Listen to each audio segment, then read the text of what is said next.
Salam dostlar, İki Sahil televiziyasında mən Tural İsmailovun təqdimatında siyasi baxış verilişini izləyirsiniz. Təbii ki, bayram ərəfəsində özəlliklə Ermənistan tərəfindən Azərbaycana qarşı həyata keçirilən təxribatların sayı davam elədi, artdı və həm də biz gördük ki, Ermənistan sülhün əleyhinə fəaliyyətini davam elətdirir və demək olar ki, vəziyyət hətta 44 günlük Vətən müharibəsindən öncəki dövrlə eyni kimi görünürdü. Biz bilirik ki, 27 sentyabr 2020-ci ildə əməliyyatlara başlamamışdan əvvəl də Ermənistan demək olar ki, hər gün Azərbaycanla cəbhə bölgəsində müxtəlif təxribatlar törədir və eyni zamanda ölkəmizə qarşı aqressiv hücum diplomatiyasından istifadə etməyə çalışırdı. Tez-tez mövqelərimiz atəşə tutulurdu, tez-tez sərhədlərimizə qarşı sui-qəsdlər həyata keçirməyə çalışırdı və indi biz görürük ki, artıq demək olar ki, mart ayı boyunca Ermənistan hər gün şərti sərhədlərdə Azərbaycana qarşı təxribatlar və provokasiyalar edir və Azərbaycan Respublikasının Müdafiə Nazirliyi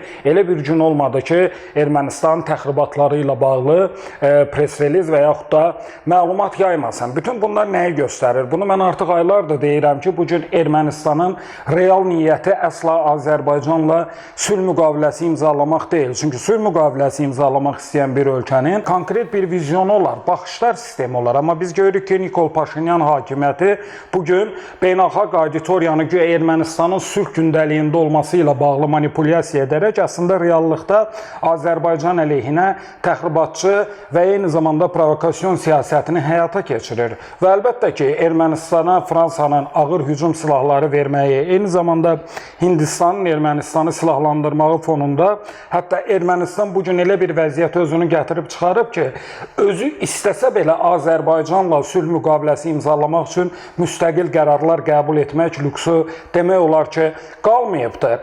Ağıl var, məntiq var. Bunu tez-tez bizim izləyicilərimiz də eyni zamanda sosial medianın Azərbaycan segmentindəki istifadəçilər də sorğuluyurlar ki, 44 günlük Vətən müharibəsində əzici bir məğlubiyyət alan, eyni zamanda bir gündən də az davam edən antiterror əməliyyatları ilə Azərbaycanın gücünün fərqinə varan və yeri gəlmişkən biz aprel ayındayıq. Aprel döyüşləri 2016-cı ildə o tarixi hadisələr baş verəndə də Azərbaycanın qüdrətini növbəti dəfə üzərində görmüş Ermənistana bundan sonra niyə müharibə lazım olsun? Ona görə lazım olsun ki, Ermənistan müstəqil dövlətçilik elementləri və institutları olmayan bir ölkədir. Bu ölkədə müxtəlif xarici güc faktorları Ermənistan ərazisini peşkeşə çeviribdir. Ermənistanda Paşinyandan əvvəlki revanşistlər, Xocalı qatilləri, Sarkisyanlar, Koçaryanlar necə təxribatçı, necə revanşist idisə, bugün Ermənistanda hakimiyyətdə olan Paşinyan komandası da eyni revanşizm meyllərini davam etdirirlər. Və biz faktik olaraq nəyə görürük? Biz onu görürük ki, Ermənistan güya sülhlə bağlı haray-həşir salır, dayanmadan bir sıra ölkələrin xarici işlər nazirlikləri açıqlama yayaraq Azərbaycan və Ermənistan arasında sülhü dəstəklədiyini vurğuluyurlar. Amma bir xarici işlər nazirliyi demir ki, Ermənistanın müstəqillik aktına istinad etdiyi dövlət konstitusiyasında hələ də Azərbaycan ərazilərinə iddialar yer alır. Yaxşı, sülh prosesini alqışlayırsınız da güya öz aləminizdə. Bəs onda necə olur? Hansı sülhdən söhbət gedir ki, bir ölkə digər ölkəyə qarşı ərazi iddialarını dövlət konstitusiyasına daxil edibdir? Belə olan təqdirdə gələcəkdə ölkələr arası münasibətlər necə olacaq? Heç gəlin Azərbaycan-Ermənistan kontekstindən bu məsələni düşünməyək. Məsələn, düşünək hansısa iki sərhəddə olan ölkəni, Amerika Birləşmiş Ştatları və Meksika.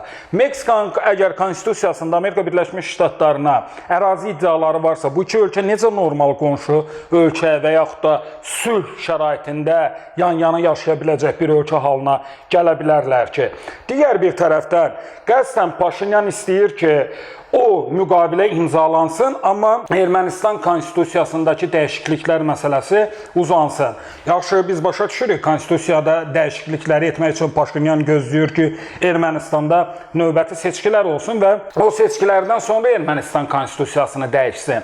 Amma bu da Ermənistanın özünün problemidir axı. Birincisi, hakimiyyətə gəldikdən bu günə qədər Ermənistanda daşnaq üstün zehniyyəti və radikal erməni milliyyətçiliyinə köklənən ideoloji aura Nikol Paşinyan hakimiyyəti tərəfindən də aradan qaldırılmayıb. Bir dənə Paşinyan hökuməti tərəfindən islahatçı bir addım atıldımı ki, Ermənistandakı o küy, əhval-ruhiyyə və eyni zamanda o radikal milliyyətçi baxışlar aradan qalxsın. Bu revanşizmi aradan qaldıra bilməmək Ermənistandakı siyasi qüvvələrin öz problemidir, bu Azərbaycanın problemi deyil. Və bu gün Paşinyan o ictimai rəydə o düşüncəni, o böyük dırnaqarası böyük Ermənistan və sair ideallarını dağıdır, real Ermənistanın nə olduğunu göstərməyə çalışır. Əla, əlbəttə ki, biz uzun illərdir başa düşürük, anlatmağa çalışırıq ki, əslində Ermənistanın böyük Ermənistan xülyaları içərisində həyata keçirdiyi dağıdıcı siyasət birbaşa elə Ermənistanın özünə ziyandır. Tarixi Ermənistan uydurmaları ilə uzun illər erməni xalqını əsarətdə saxlayan, erməni gəncliyinin beynini korlayan siyasi qüvvələrin o siyasətini Paşinyan hakimiyyətə gələn dövrdə etməlidir. Amma Nikol Paşinyan nə etdi? Bunun əksini etdi. Yəni gəldi Şuşada sərxoş vəziyyətdə yallı getdi, Qarabağ Ermənistandır kimi bir sayıqlama elədi, hansı ki sonradan əlbəttə ki Azərbaycanın böyük qələbəsindən sonra artıq Qarabağ Azərbaycandır fikrini Paşinyana biz dedizdirdik. Və bugün real Ermənistandan danışır, real Ermənistanın indiki coğrafi sərhədləri daxilində mövcudluğundan bəhs edir. Tarix boyu erməni gəncliyinin beyninin zəhərlənməsindən çıxışlar edir. Amma bunu vaxtında eləmək lazım idi və əgər doğrudan da vaxtında Paşinyan göründüyü kimi liberal, çağdaş dəyərləri daşıyan bir siyasətçi olsaydı, heç bəlkə də 44 günlük vətən müharibəsinə də ehtiyac qalmazdı. Və indi biz görürük ki, Ermənistandakı hökumət ağıllanmayıbdır və eyni o dağıdıcı ritorikanı və siyasəti davam elətdirməyə çalışır. Konstitusiyanı dəyişməmiş, dünyaya haray həşir salıb hansı sülhdən danışırsınız? Və yeri gəlmişkən cənab prezident İlham Əliyev Almaniya prezidenti Frank-Walter Steinmeieri Bakıda qəbul edərkən mətbuata verdiyi bəyanatda çox açıq-aydın formada bildirdi ki, Azərbaycanla Ermənistan arasında sülhlə bağlı 17 maddəlik razılaşma var və Azərbaycan hansısa bir əlavə şərtlər irəli sürmür. Burada əsas məsələ söylədiyim kimi konstitusiyanın dəyişməyidir və digər ən önəmli məsələlərdən biri ATƏT-in Minsk qrupu. Hansı ki bu ATƏT-in Minsk qrupu bəlkə də dünya diplomatiya tarixinin ən gülməli və ən tragikomik mənzərələrindən birini formalaşdırmışdı. 30 il ərzində Azərbaycanla Ermənistan arasında sülhə heç bir töhfə vermədi. ATƏT-in Minsk qrupu işğalçı ilə işğala məruz qalanı eyni rakursdan dəyərləndirmək kimi bir siyasi ayıbı davam etdirirdi bir çox beynəlxalq təşkilatlar kimi. Və bu ATƏT-in Minsk qrupu 30 il ərzində işğalçıya işğal etdiyi torpaqlardan geri çəkilməyi ilə bağlı praktiki heç bir təzyiqlər eləməmişdi. Və bundan əlavə də hətta deyək ki, ATƏT-in Minsk qrupu lap o Ermənistanın Azərbaycan torpaqlarını işğalda saxladığı 30 il ərzində işlək bir qurum oldu. Deyək ki, belə oldu. Belə olacağı təqdirdə belə artıq bu problem yoxdur. Qarabağ Azərbaycan ərazisidir. Azərbaycan ərazi bütövlüyünü təmin edibdir. Torpaqlarını işğaldan azad edibdir. Onda ATƏT-in Minsk qrupunun qalmağına heç bir lüzum yoxdur.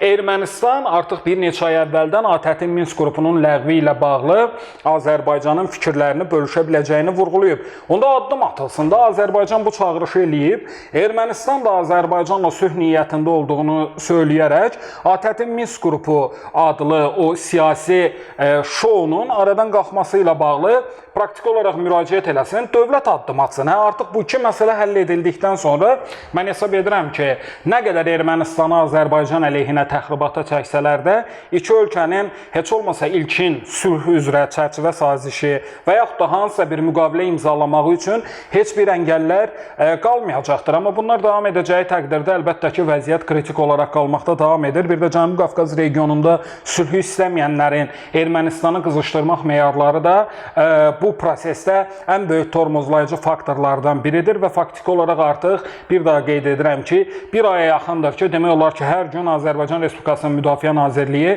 Ermənistanın müxtəlif təxribatları ilə bağlı açıqlamalar yayırlar. Özü bu təxribatlar o fonda baş verir ki, Ermənistan ərazilərində Avropa İttifaqının mülki müşahidə missiyası adı altında Qərbin casus şəbəkələri at oynadır. Və necə olur ki, gəlib binokldan Azərbaycan əskərini güdməyə çalışırlar, bizdən hansısa bir atəş açılmağını gözləyirlər. Amma yanlarında Azərbaycan əskərinə qarşı, Azərbaycan sərhədlərinə, Azərbaycan mövqelərinə qarşı təxribatlar törədilir, atəş səsləri eşidilir. Deməli, bizim dediyimizə gəlib çıxırıq da, o Avropa İttifaqının mülki missiyası Ermənistan-Azərbaycan şərti sərhədlərində nə isə müşahidə eləməyə gəlmir. Bu elə Ermənistanı dəstəkləmək üçün, Ermənistanın provokasiyalarına haqq qazandırmaq üçün gəlibdir. Hər gün Ermənistan bir təxribat törədir. Niyə o Avropa İttifaqının mülki missiyasının bir dənə hesabatında bu bir ay ərzində Ermənistanın törətdiyi pozuntularla bağlı fragmental da olsa hansısa bir kiçik qeyd yoxdur. Və bütün bunlardan da kənarda Ermənistan ərazisindəki diplomatik fəaliyyət göstərdiyini və yaxud da hərbi fəaliyyəti olan strukturlar niyə Ermənistan hökumətinə səs çıxartmır? Məsələn, Rusiya Azərbaycanla Ermənistan arasında sülhü alqışladığını vurğulayır, düzdürmü? Bəs Ermənistanın Gümrük şəhərində Rusiyanın 102-ci hərbi bazası mövcuddur. Rusiyanın Ermənistandakı səfiri Sergey Kapırkin tez-tez Ermənistanın qərbə doğru siyasət həyata keçirməyindən Rusiyanın narahatlığını bildirir. Və həm də Rusiya niyə təsir göstərmir Ermənistana real olaraq? Onsuz da Ermənistan Rusiyanın qarşısında heç kimdir və bugün nə qədər orada Sorosçular Ermənistan iqtidarında at oynatsa da faktiki olaraq Ermənistan hələ də Rusiyanın tarixi forpostu missiyasından azad olmayıb daxı. O baxımdan mən hesab edirəm ki, Rusiyası da, Qərbi də, İranı da bugün Cənubi Qafqaz regionunda sülhə əngəl törədənin, sülhü pozanın, sülhü baltalayanın, sülhə qarşı hər cür ağla sığmaz təxribatçı, hiləgər addımlar atanın Ermənistan olduğunu yaxşı başa düşürlər. Sadəcə olaraq Ermənistanın bu hiləgər obrazı onun gələcəkdə ola biləcək sülhpərvər obrazından daha çox lazımdır onlara. Sağ olun, salamat qalın.